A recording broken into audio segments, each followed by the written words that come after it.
Bwana asifiwe wapendwa. Kwa majina mimi naitwa George Osiaya. Mimi ni mtumishi wa Mungu. Nimeokoka, nampenda Yesu Kristo kama mwokozi wa maisha yangu. Nawakaribisha nyote katika hii huduma yetu inayoitwa katika uwepo wa Bwana. Tunayo neno la Mungu ambalo nitalizungumzia kidogo kwa uumbaji wa mwanadamu na uwezo ambayo Mungu alimpa mwanadamu wakati alimuumba. Maandiko yetu yatatoka katika kitabu cha Mwanzo, mlango wa kwanza mstari wa 26. Baadaye tutaenda mahali mwanadamu alianguka katika kitabu cha Mwanzo mlango wa 3. Na tujue kwa nini Yesu alitumwa kuja kuokoa mwanadamu. Mwanzo Mungu alimuumba mwanadamu katika mfano wake.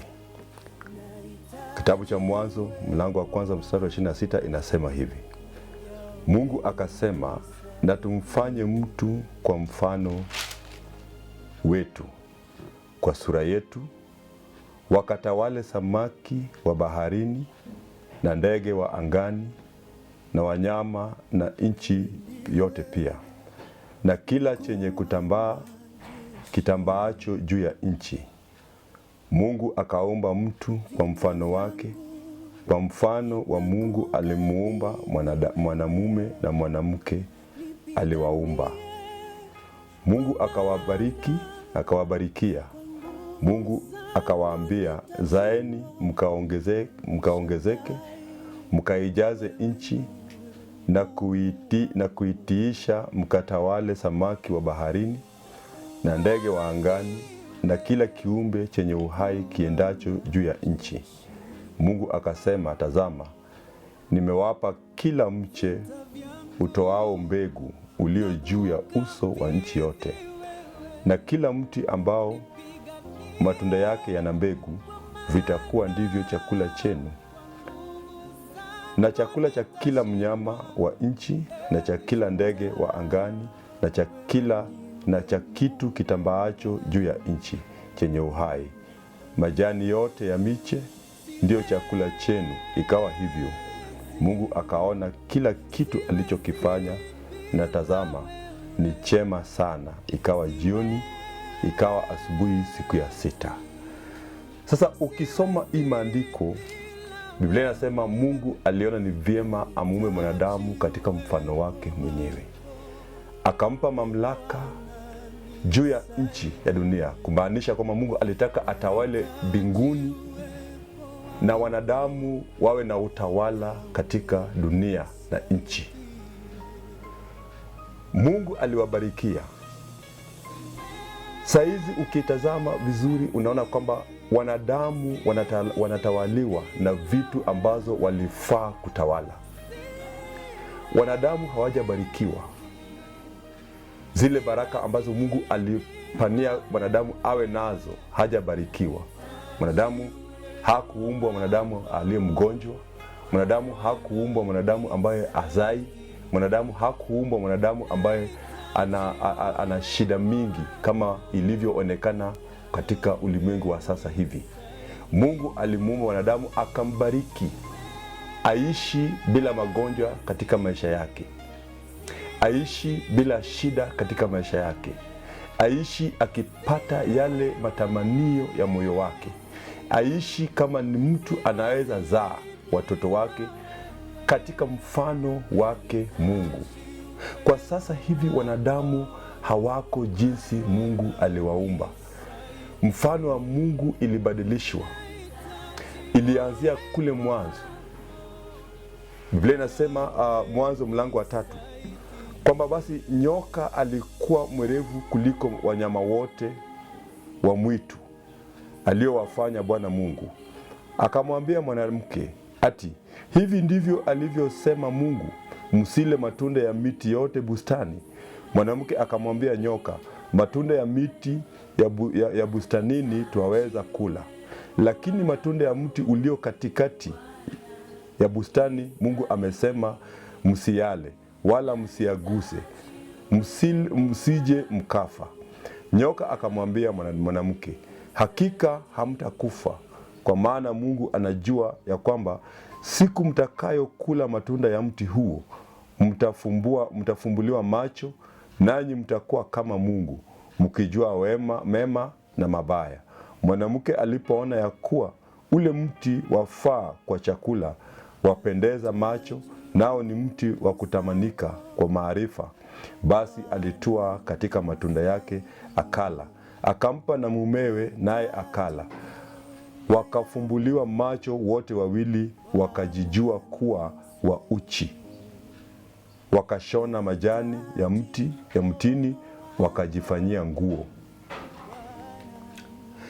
Biblia imeelezea vizuri kwamba nyoka alikuwa mwerevu kuliko wanyama wote wa mwituni.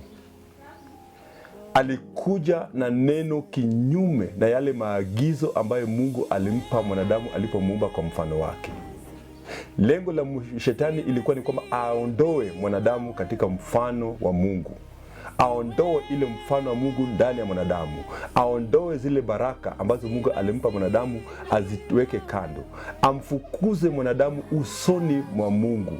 Amtoe mbele ya uwepo wake Mungu, ili Mungu asije akamtembelea tena, basi akamdanganya kwamba Mungu aliwadanganya. Hivyo ndivyo shetani huja na hila zake, kuambia wanadamu kwamba Mungu hawezi, Mungu hayuko, Mungu si mwaminifu. Wanadamu wanakubali kwa haraka kwamba Mungu hayuko. Basi waliona kwa matunda ni nzuri ya kukula na pia inaonekana ya kupendeza. Alichukua wakala, baadaye wakafunguka macho kwamba wako uchi. Hivyo ndio wanadamu walijifanyia mavazi. Shetani aliwadanganya wakabaki uchi. Sasa hivi shetani amedanganya watu wengi. Watu wanatembea uchi hapa nje, wamama kwa wababa wanatembea uchi, vijana wanatembea bila manguo, wanajifanya maneno ambayo Mungu hakuweka katika maisha yao wafanye.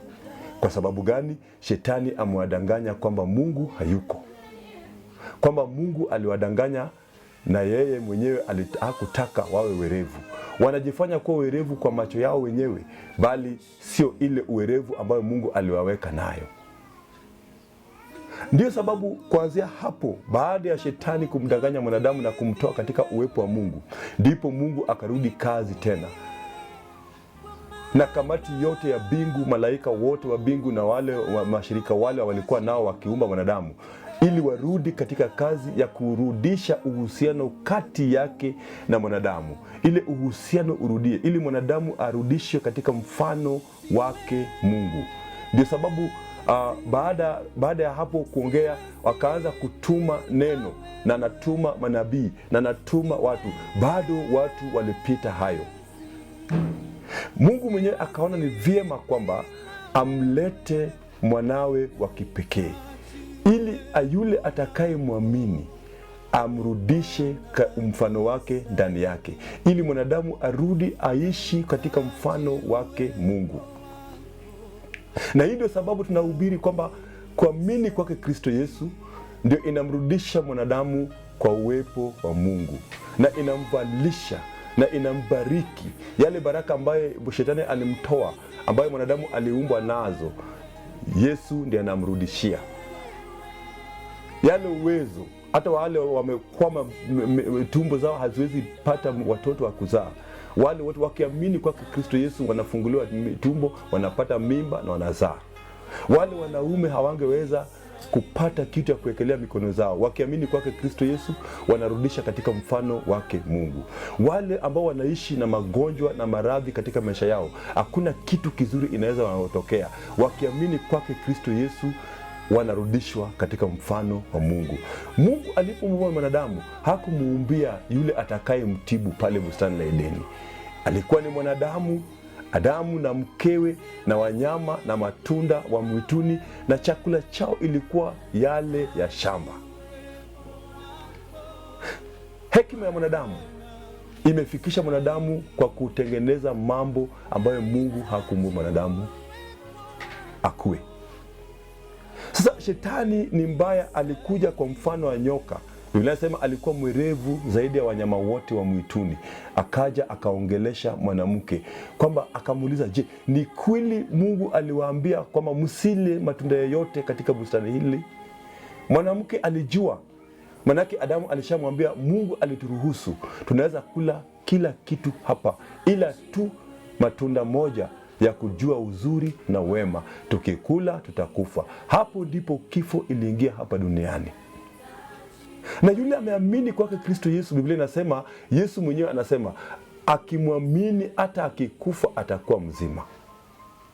Kwa hivyo Yesu ndio mfano wa Mungu sasa. Mungu ambaye haonekani kwa macho, anaonekana ndani ya Yesu Kristo. Na ndio Biblia inasema yale ambayo inazafanya Mungu kuwa Mungu yanaishi ndani ya Kristo Yesu kweli. Ndipo sasa tukiwa na Kristo Yesu tuko na kila kitu ambayo Mungu alipania mwanadamu kuwa nayo. Uhai tuko nayo, uzima tuko nayo, amani tuko nayo ya nyumba, ndoa zetu zitakuwa zinaendelea vizuri. Hakuna ambaye anakufa akiwa mdogo zaidi ya chini ya miaka 70, maana tumeamini kwake Kristo. Anatuongezea masiku. Hii ndio maana Mungu akarudi kwa kazi aweze kumtafutia mwanadamu uhusiano kati yake na yeye tena. Ndio maana akamtuma wanabii, akatuma wale walikuwa nakuja kujaribu kumrudisha wanadamu kwake, lakini wanadamu bado walikuwa vichwa ngumu, wanaua watu, wanaua wanabii wa Mungu, wanakataa sheria za Mungu. Basi Mungu akaona ni vyema amtume mwanao wa kipekee. Sasa kitabu cha Wakolosai ambao ndio kitabu ya mwisho ambao nitasoma leo hii, inasema kwamba Wakolosai mlango wa 1 mstari wa 15 inasema, naye Kristo ni mfano wa Mungu asiyeonekana, mzaliwa wa kwanza wa viumbe vyote. Kwa kuwa katika yeye vitu vyote viliumbwa, vilivyo mbinguni na vilivyo juu ya nchi, vinavyoonekana na visivyoonekana, ikiwa ni vitu vya enzi au usultani au enzi au mamlaka. Vitu vyote viliumbwa kwa njia yake na kwa ajili yake. Naye amekuwako kabla ya vitu vyote, na vitu vyote hushikana katika yeye. Naye ndiye kichwa cha mwili, yaani cha kanisa. Naye ni mwanzo, ni mzaliwa wa kwanza katika wafu, ili kwamba awe mtangulizi katika yote. Kwa kuwa katika yeye ilimpendeza utimilifu wote ukae, na kwa yeye kuvipatanisha vitu vyote na nafsi yake, akiisha kufanya amani kwa damu ya msalaba wake. Kwa yeye, ikiwa ni vitu vilivyo juu ya nchi au vilivyo mbinguni, na ninyi mliokuwa hapo kwanza mmefarikishwa tena adui katika nia zenu kwa matendo yenu mabaya, amewapatanisha sasa katika mwili wa nyama yake, kwa kuwa kwake, ili awalete nyinyi mbele zake watakatifu, wasio na mawaa wala lawama. Biblia inasema Yesu Kristo ndiyo mfano wa Mungu ambaye haonekani. Yeye ndiyo huonekana. Badala ya watu kumwona Mungu, yeye ndiyo mfano wa Mungu asiyeonekana, ili awapatanishe mwanadamu, atusamehe dhambi zetu, atupeleke mbele za Mungu, atuombee dua zetu, afikishe dua zetu mbele za Mungu tukiwa tumemwamini. Sisi ambao tulikuwa tumefarakishwa na Mungu, tulikuwa tumepelekwa mbali na yeye, tunapatanishwa na Mungu kupitia Kristo Yesu. Na Biblia inasema yeye ndio ako na mamlaka, yeye ndio ako juu ya kila kitu, juu ya mamlaka yote. Iwe ni shetani ya wapi, iwe ni shetani ya kutoka ya nyumbani ambaye amekataa watu wasipatanishwe na Mungu, Yesu yuko juu yao yote. Ndio maana ukimwamini Yesu Kristo, chochote kile ambao kimekushika na kimekurudisha nyuma, kinakurudisha kwake Mungu, na dhambi zako unasamehewa ukimwamini Kristo Yesu, na mfano wa Mungu inakurudia yeye. Biblia inasema ya mwisho kwamba mstari wa 23 inasema, ila tu mkidumu tu katika ile imani, hali mmewekwa juu ya msingi mkawa imara. Ukidumu kwenye imani na kuamini kwake Kristo Yesu, utadumu ukiwa imara kwa imani yako, na utarudishwa kwa mfano wake Mungu, na baraka zile zote ambayo Mungu aliumba nayo mwanadamu zitarudi kwake, na zinarudi tu kupitia kuamini kwa Kristo Yesu. Mungu awabariki. Msubscribe kwa hii channel, muendelee, na tutaendelea na mengi kulingana na jinsi Roho Mtakatifu atazidi kutufunulia. Mbarikiwe sana.